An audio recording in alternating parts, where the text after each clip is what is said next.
শ্রদ্ধেয় প্রধান উপদেষ্টা অধ্যাপক ডক্টর মোহাম্মদ ইউনুস এবং সুপ্রিয় দর্শক শ্রোতা আমাকে যারা দেখছেন এবং শুনছেন, আসসালামু আলাইকুম রহমতুল্লাহ এবং অনন্ত শুভকামনা সবার জন্য। প্রিয় প্রধান উপদেষ্টা, আপনাকে শুরুতেই ধন্যবাদ জানাতে চাই। অনেক বছর আগে ছাত্র জীবনের শেখা একটি বাংলা বাগধারা হ জ ব র ল, সেই বাগধারাটি আমাকে মনে করিয়ে দেবার জন্যে এবং অ্যাপ্রোপ্রিয়েটলি আমাকে ব্যবহার করতে দেওয়ার জন্যে আপনি আমাকে সুযোগ তৈরি করে দিয়েছেন। ফলে আমি সঠিকভাবে বাগধারাটি ব্যবহার করতে পেরেছি আমার ভিডিও কন্টেন্টের থাম্বনেইলে। হ জ ব র ল বাংলা ব্যাকরণে আমরা বাগধারাটি পড়েছিলাম, আর এইটি ইংলিশ ইকুইভ্যালেন্ট ছিল অ্যাট 6s and 7s। তো বাংলায় এটি খুব বেশি প্রয়োগ করবার সুযোগ পাইনি, আজকে করছি এবং করে ভালো বোধ করছি এবং এই জন্যে আপনাকে ধন্যবাদ। যদিও আমি আপনার সরকারে, আপনার অন্তর্বর্তীকালীন সরকারে হ জ ব র ল দেখতে চাইনি, শৃঙ্খলা দেখতে চেয়েছিলাম, কনসিস্টেন্সি দেখতে চেয়েছিলাম, বাট দেখতে পাচ্ছি না। অনেক কিছুই ইনকনসিস্টেন্ট, ফলে আমাদের কথা বলতে হচ্ছে, কথা বলতে বাধ্য হচ্ছে। আর অবশ্যই কথা বলবো, কারণ আপনার সরকার আমাদের পছন্দের সরকার। আমরা যারা গণতন্ত্রকামী, ন্যায় বিচার প্রত্যাশী সাধারণ মানুষ আছে এই দেশের, আমরা আপনার সরকারকে বিলং করি। আপনার সরকারে অন্তর্বর্তীকালীন সরকারকে আমরাই বানিয়েছি এবং আপনার গ্লোবাল অ্যাচিভমেন্টস আমরা অ্যাডমায়ার করি, আপনাকে নিয়ে প্রাউড ফিল করি। তাই আমাদের কথা বলবার অধিকার আছে। তাই যখনই প্রয়োজন মনে করছি কথা বলছি, উচ্চ কণ্ঠ হয়েছি, সমালোচনা করছি ইচ্ছে মতো এবং করব। কারণ আমি আওয়ামী কর্মী না যে হাসিনা মিথ্যা বয়ান তৈরি করবে, ফলস ন্যারেটিভস, প্রপাগান্ডা, আর সেগুলোর পেছনে হুয়াক্কা হুয়া করে জি হুজুর জি ম্যাডাম বলবো। ওই দলে পড়ি না, স্পষ্টবাদী মানুষ। তাই স্পষ্ট করে কথা বলছি। একই সঙ্গে আপনাকে অ্যাডমায়ার করি, আপনাকে রেসপেক্ট করি, আপনাকে ভালোবাসি, আপনার সরকারের মঙ্গল চাই। একই সঙ্গে সমালোচনা করব অবিরাম, যেখানে সমস্যা দেখব কথা বলব।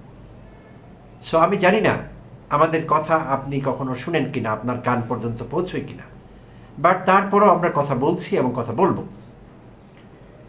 আপনার প্রেস উইং খুব ভালোভাবে কাজ করছে আমার মনে হয়নি কখনোই। অনেকবার এই কথা বলেছি, কাজ করছে তারা, বাট গুছিয়ে কাজ করতে পারছে না। আপনার প্রেস সেক্রেটারি শফিকুল আলমও গুছিয়ে কাজ করতে পারছেন না। হয়তো তিনি লোক ভালো, বাট আমি তাকে খুব কম্পিটেন্ট লোক মনে করি না আপনার প্রেস সেক্রেটারি হওয়ার মতো, মোটেই মনে করি না। বাট তিনি আছেন। প্রথমেই বলে রাখি, আপনার বিরুদ্ধে প্রতিনিয়ত প্রপাগান্ডা ছড়াচ্ছে বিশেষ মহল। আওয়ামী লীগের কর্মীরা, Sheikh Hasina herself from India, গদিমদি মিডিয়া তো আছেই, এবং আওয়ামী লেসপেন্সারেরা ইউটিউবে ভিডিও কন্টেন্ট বানাচ্ছে অসভ্য ভাষায়, অশোভন ভাষায়, অশোভন টাইটেল দিয়ে, কুশ্রী বিশ্রী রকমের থাম্বনেইল দিয়ে। এগুলো দেখবার কেউ নেই। এই প্রতিটি কন্টেন্টের কাউন্টার হতে পারে প্রতিদিন, ডেইলি বেসিস। আপনার প্রেস উইংয়ের লোকেরা কী করে? যদি দরকার হয় লোক বাড়িয়ে নিন সেখানে। এই অসভ্যতার বন্ধ হওয়া দরকার, কারণ লাখো কোটি মানুষের কাছে ভুল বার্তা যাচ্ছে আপনার সম্পর্কে। এগুলোর কাউন্টার করা দরকার। আপনার প্রেস সচিব সেটি পারছেন না, মোটেই পারছেন না। আমি বলবো একেবারে আনফিট লোকটি। ভালো লোক অনেক সময় আনফিট হয়, তিনি হয়তো লোক ভালো, but he is quite unfit for the post. যাই হোক, এই বিষয়ে অনেক বলেছি, লাভ হয়নি কিছু। তো আজ বিশেষভাবে এই এপিসোডে কথা বলবো আপনার দুজন উপদেষ্টা নিয়ে। গতকাল ওই বিষয়ে একটি কন্টেন্ট আপলোড করেছিলাম, পাবলিশ করেছিলাম। মনে হলো আজও আবার করা দরকার হয়ে পড়েছে, ফলো আপ। তো উপদেষ্টা, ছাত্র উপদেষ্টা বলা ভালো, ছাত্র নেতা থেকে উপদেষ্টা হয়েছেন আসিফ মাহমুদ সজীব ভুঁইয়া। একেবারে শুরু থেকে আলোচনায় আছেন, বিতর্কে আছেন বলা ভালো। আমি এখন এই কথা দৃঢ়ভাবে বিশ্বাস করতে শুরু করেছি। He is quite unfit for the post. He doesn't even know what he is doing. আমি এদের অনেক ভালোবাসি। এরা জুলাই যোদ্ধা, জুলাই আন্দোলনের স্পিরিটকে ধারণ করি, বাট ইট ডাজন্ট মিন যে তারা যা করবেন, ছাত্র নেতারা বৈষম্য বিরোধী আন্দোলনের সঙ্গে যুক্ত নেতৃবৃন্দ, সেটা কি একেবারে ব্লাইন্ডলি সাপোর্ট করবো? No, not at all. তো সজীব ভুঁইয়া উপদেষ্টা থাকবার কোনো যোগ্যতা রাখেন না, কোনো কারণ নেই তাকে উপদেষ্টা রাখবার। এটি ফাজলামো হচ্ছে তাদের সঙ্গে। আমি জানি আমার ছোট্ট ইউটিউব চ্যানেল আজকে অনেক লোক আনসাবস্ক্রাইব করে ফেলবে, আমাকে আর পছন্দ করবে না তারা, যারা আসিফ মাহমুদ সজীব ভুঁইয়ার অন্ধভক্ত। আমি জানি সেটি, I don't care, I am not a people pleasure. আমি কাউকে খুশি করার জন্য কন্টেন্ট বানাই না, যেটিকে সত্য বলে মনে হয় সেটি বলি। তো আসিফ মাহমুদ সজীব ভুঁইয়া বেশি দিন আগের কথা না, হাঁস কাণ্ডে আলোচিত হয়েছিলেন, অনেক কাণ্ডে আলোচিত হয়েছেন তিনি। হাঁস কাণ্ডে অপ্রয়োজনীয় কথাবার্তা বলছিলেন, হাঁসের মাংস খেতে ওয়েস্টিনে যান, প্রথমে নীলা মার্কেট, তারপর বন্ধ থাকলে ওয়েস্টিন, তার সেখানে যাবার কথা না, কোনো কারণ নেই, কোনো যোগ্যতা নেই ওয়েস্টিনে যাবার, যান তিনি সেখানে। এইভাবে বলেননি একবার গিয়েছিলাম, যাই, প্রেজেন্ট ইনডেফিনিট টেন্সে বলেছেন। তো ভালো বার্তা দেয়নি মানুষকে এই দেশে। এবং তখনই দাবিটি উঠেছিল যে তিনি চাঁদাবাজির সঙ্গে যুক্ত। এবং বাকশাসের একজন নেতা রিয়াদ, খুব সম্ভবত রিয়াদ, আমি নামটি ভুলে গেছি এই মুহূর্তে, সুস্পষ্ট অভিযোগ করেছিলেন যে যেই রাতে রিয়াদ গ্রেপ্তার হন সেই রাতে আসিফ মাহমুদ সজীব ভুঁইয়া সাদা রঙের বাইকে করে ওয়েস্ট ইন্ডিয়ার আশেপাশে টহল দিচ্ছিলেন, ঘুরছিলেন মাস্ক লাগিয়ে মুখে। তখনও দাবি করেছিলাম একটি তদন্ত। করেননি আপনি? কার ভয়ে? Who are you afraid of, sir? আপনি এতটা ভীতু মানুষ হবেন সেটি তো আমি বিশ্বাস করতে চাই না। আসিফ মাহমুদ সজীব ভুঁইয়ার বিরুদ্ধে এটি একটি গুরুতর অভিযোগ ছিল, কেন তদন্ত হয়নি? 1-2 কার্য দিবসের মধ্যে তদন্ত হতে পারত, হয়ে একটি রিপোর্ট আমাদের দেওয়া যেত, না এই অভিযোগ মিথ্যা, আমরা খুশি হতাম। আমরা খুশি হতে পারিনি, কোনো তদন্ত হয়নি, দাবি উঠেছিল। এরকম একটি গুরুতর অভিযোগের বিষয়ে দাবি উঠলেও কোনো তদন্ত হয়নি, আমরা কিছু জানি না, we are in the dark. কেন? জানবার অধিকার আছে আমাদের। আচ্ছা, আসিফ মাহমুদ সজীব ভুঁইয়া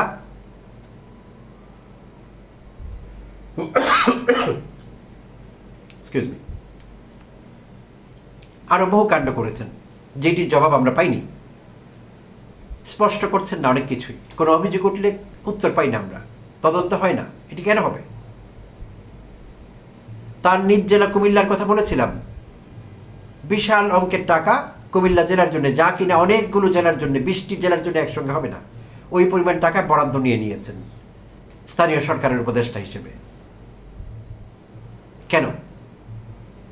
এটি তো তিনি করতে পারেন না। যেই জেলার জন্য নিয়েছেন সে জেলাটির নাম কুমিল্লা, এটি আমার বৃহত্তর জেলা। একসময় আমি কুমিল্লা জেলার অধিবাসী ছিলাম, এখন আমি চাঁদপুরের লোক। আমার চাঁদপুরের জন্য হলো আমি আপত্তি করতাম, এটি হতে পারে না। বাংলাদেশ কোনো চাঁদপুর কুমিল্লা না, চিটাগং না, বাংলাদেশ মানে বাংলাদেশ। পুরো দেশকে নিয়ে ভাবতে হবে, যারা দায়িত্বে আছেন দেশকে নিয়ে ভাববেন। আসিফ মাহমুদ সেটি ভাবেননি। কয়েক হাজার কোটি টাকা স্যাংশন করিয়ে নিয়েছেন কুমিল্লার উন্নয়নের জন্য। এবং ইন্টারেস্টিংলি নিজ উপজেলা এবং পার্শ্ববর্তী উপজেলা হাসনাত আবদুল্লাহ, এনসিপির দক্ষিণাঞ্চলীয় সমন্বয়ক, যাকে আমরা সবাই খুব ভালোবাসি, আমিও অ্যাডমায়ার করি, হাসনাত আবদুল্লাহর উপজেলার জন্য নিয়ে নিয়েছেন কয়েকশো কোটি টাকা। Why? How could he do that? This is simply misuse of power. পাওয়ারকে মিসইউজ করেছেন এখানে, হতে পারে না। এই বিষয়ে কোনো বক্তব্য আসেনি সুস্পষ্টভাবে, না তার পক্ষ থেকে এসছে, না আপনার সরকারের পক্ষ থেকে এসছে। আসিফ মাহমুদ সজীব ভুঁইয়া যা খুশি তা করতে পারেন না। একজন ছাত্র নেতা ভালো অ্যাডভাইজার হবেন এমন কোনো কথা নেই, দুটো ভিন্ন জিনিস। শুরু থেকে ল্যাজে গোবরে করেছেন, কিচ্ছু সামলে করতে পারছেন না। ইশরাক কাণ্ড থেকে শুরু করে নানা রকম সমস্যা। তার বাবা ঠিকাদারি লাইসেন্স করলেন, তখন আবার সরি বললেন, তিনি জানতেন না। তার চাইতে বড় কথা হলো আসিফ মাহমুদ একজন অযোগ্য আনফিট ছেলে, আনফিট মানুষ। তার প্রমাণ হলো তার ব্যক্তিগত কর্মকর্তা হাজার কোটি টাকা দুর্নীতি করেছে। কিভাবে? দুটো রাস্তা আছে, হয় আসিফ মাহমুদ সজীব ভুঁইয়া ইজ অলসো ইনভলভড, আর না হলে হি is unfit for the post. তিনি জানেন না তার আশেপাশের লোকেরা কি করছে। কোনটি? দুটোর একটি হতে হবে। যদি তিনিও ইনভলভড হন সেই দুর্নীতিতে, তাকে গ্রেপ্তার করতে হবে, শুধু পথ যাবে না, হি শুড বি অ্যারেস্টেড। আর যদি সেটি সত্যি না হয়, তিনি জানেননি, তিনি বুঝেননি, he should quit. Again he is unfit for the post. কোনোটাই ঘটছে না কেন? এরকম ঠেকা আমাদের কার সঙ্গে? যে হাসিনা খেদিয়ে আমরা ছাত্রনেতা যারা আনফিট তাদেরকে উপদেষ্টা বানাবো, মন্ত্রী বানাবো, পাওয়ার দিয়ে বসিয়ে দেব, তারা এই দেশের মানুষের সঙ্গে যাইছে তাই করবে? It can't go on. No,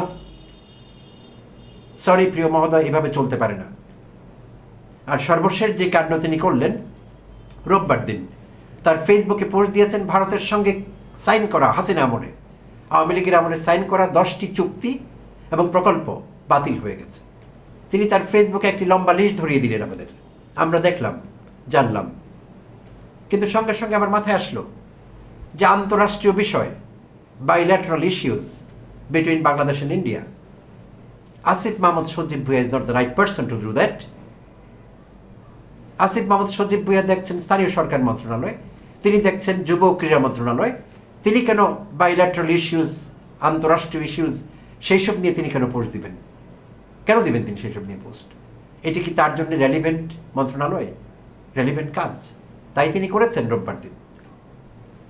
এবং সোমবার দিন, গত পরশু দিন, সাংবাদিকরা পররাষ্ট্র উপদেষ্টা মোহাম্মদ তৌহিদ হোসেনকে জিজ্ঞেস করলেন এই বিষয়ে। তিনি মন্তব্য করতে অস্বীকৃতি জানালেন যে আমি এই বিষয়ে মন্তব্য করতে চাই না। কি জঘন্য কথা! পররাষ্ট্র উপদেষ্টা আন্তরাষ্ট্রীয় বিষয় নিয়ে কথা বলতে চাইলেন না। তার মানে কি? আসিফ মাহমুদ সজীব ভুঁইয়া সুস্পষ্টভাবে এখানে তার সীমা লঙ্ঘন করেছেন। তিনি অন্য মন্ত্রণালয়ের কাজ নিয়ে টানাটানি করেছেন। আর গতকাল তৌহিদ হোসেন মুখ খুললেন পররাষ্ট্র মন্ত্রণালয়ের সাংবাদিকদের সামনে। তিনি গতকাল বললেন যে একজন উপদেষ্টা, নাম মেনশন করেননি, বলেছেন একজন উপদেষ্টা যেটা করেছেন না করলেও পারতেন। তার মানে তার আপত্তি আছে? তৌহিদ হোসেনের কাজ আসিফ মাহমুদ কেন করবেন? এত মাতব্বরি তাকে কে দিয়েছে? কি ভাবছে সে নিজেকে? তৌহিদ হোসেনের কাজ কেন তিনি করবেন? কোন যোগ্যতা বলে, কোন জুরিসডিকশনে করেছেন? এবং তৌহিদ হোসেন বলেছেন যে 10টি চুক্তি বাতিলের কথা বলা হয়েছে, এই চুক্তিগুলো বাস্তবে নেই। তিনিও ধোঁয়াশা রেখেছেন বাস্তবে নেই মানে কি? হোয়াট ডাজ ইট মিন? বাতিল করা হয়েছে, কার্যকর নেই, চলছে না, চুক্তি আছে, অ্যাকশন নেই, কি? হোয়াট ইট ইজ এক্স্যাক্টলি জানি না। তিনি অর্ধেক কথা বললেন যে এই চুক্তিগুলো বাস্তবে নেই। একটি চুক্তি বাতিল হয়েছে তিনি বললেন, তার মানে বাকিগুলো বাতিল হয়নি। তাহলে আসিফ মাহমুদ এই তথ্য কোথায় পেলেন? তিনি আমাদের মিস ইনফর্ম করছেন নাকি ডিসইনফর্ম করছেন? যদি মিস ইনফর্ম করছেন তো হি ইজ ইগনোরেন্ট, তথ্য নেই তার কাছে। আর যদি ডিসইনফর্ম করছেন তাহলে হি ইজ আ সাবোটেয়ার, সাবোটেজ করছেন আমাদের রাষ্ট্রকে। কি হচ্ছে প্রিয় মহোদয়? আচ্ছা, তৌহিদ হোসেন বলেছেন যে ভারতের সঙ্গে পর্যালোচনা চলছে বিভিন্ন বিষয়ে, সেটি চলতেই পারে। ভারতের সঙ্গে কমপ্লিট শাটডাউন হয়ে যায়নি আমাদের সব বিষয়, এখনো আলোচনা হয়, কথা হয়, পর্যালোচনা হয়, সব কিছুই হয়। টুকটাক বিজনেসও হচ্ছে, আগের মতো লার্জ স্কেলে হচ্ছে না, হচ্ছে তো। তাহলে আসিফ মাহমুদ এইসব তথ্য কোথায় পেলেন? কেনই বা তিনি এসব তথ্য দিতে গেলেন? এবং তৌহিদ হোসেন আরও মেনশন করেছেন যে ভারতীয় প্রতিরক্ষা কোম্পানি GRSCর যে টাগবোট সংক্রান্ত চুক্তি, সরবরাহ করবার চুক্তি, টাগবোটস, সেইটি বাতিল হয়েছে, আর সবগুলো ঠিক আছে। তাহলে সজীব ভুঁইয়া কোথায় পেলেন এসব তথ্য?